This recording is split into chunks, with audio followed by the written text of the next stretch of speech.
Oh, damn. My glasses are reflecting still. They're new and they're bigger. Ding!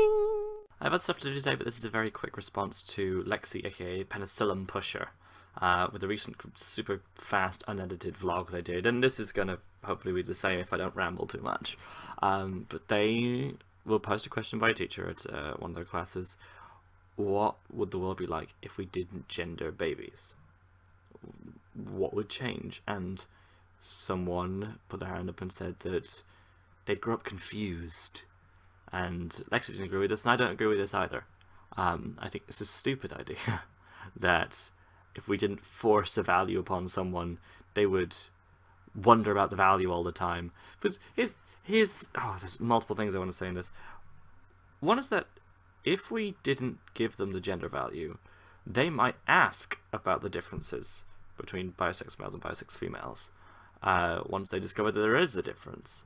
And if we gave them a straightforward answer that some people are like this, some people are like this, just like some people are black, some people are white, some people are tall, some people are short, some people are fat, some people are thin, and a lot of people are born with these particular things, and there's no real good or bad or major differences, just people are different, then they'd probably be fine with it and move on. When I was a kid, I grew up in Yorkshire, inner Yorkshire, there weren't any people of colour. It just wasn't a thing.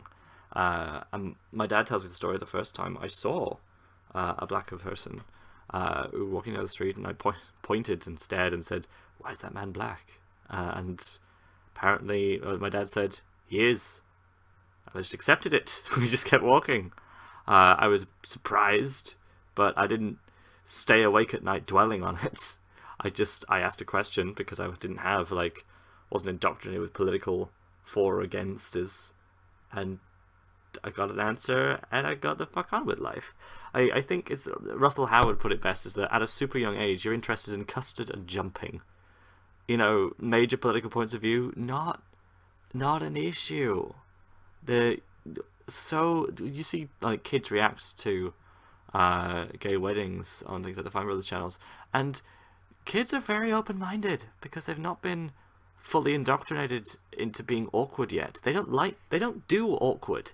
Kids just say stuff and react, and they're capable of apologizing, but they don't really sit there going, "Oh, I don't know what to do. I'm confused by the situation and I don't want to offend people." That's not a thing that kids do. I think that a lot of things would be far more straightforward. And I also think that if we could tell kids that there's a difference between fact and opinion, and that people can hold different opinions, and that's not a bad thing, there'd probably be a lot less fighting going on, because people wouldn't be so confused over who's right and who's wrong. Well, that's what I've written in my incredibly quick notes. Yeah, I doubt that if you didn't give a kid's gender, they wouldn't be wandering around like, "Oh, I think that person might have a penis. Am I being subservient enough towards them?" They wouldn't have these gender roles, and they wouldn't dwell on them. There's no reason to. Even in a non-gender society, there would probably still be trans people, if we have biological genders and not societal genders, because people have always been into body modifications. They've always wanted to make themselves look how they feel they should. Be it goddamn hair dyeing, or piercings, or outfit types, high heels, things that flatter you, tattoos. Like, nowhere at a young age do we discuss tattoos with kids, but they still get them. They're still into making themselves look more like they want to feel or belong as part of a subculture. Decorations, piercing, boob jobs. These are things that people get, usually when they're old enough to make the decisions. I think forcing ear piercings onto babies is messed up and terrifying. Similar to forcing genders onto them. It's like, and this is what I want you to be. I think that's the crux of it. If we didn't label babies, we wouldn't be restricting them to be what we want them to be. We might just be letting them go and be who they want to be, whoever that is, and they might discover that quickly, slowly. They'll discover it in their own time. It may mean that they don't have to spend several years decoding themselves from what they've been told all their lives they're meant to be. And that's been a big issue in my transition, is unlearning inherent sexism. And it's it's a thing and it sucks.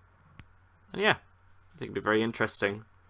Very interesting if there was a culture out there somewhere where babies just weren't put up to these ridiculous gender standards and taught from a young age how things are through coding of blue and pink and like this toy section is for boys, this toy section is for girls. I think we'd be fine.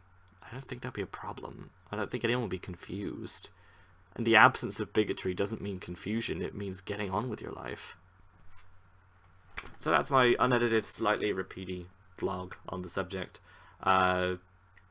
Let me know what you think in the comments below. If we didn't gender babies, would there be differences? Would it be good? Would it be bad? What do you think would happen? I don't think it would be that much. 6 minutes on the clock. Thanks very much for watching.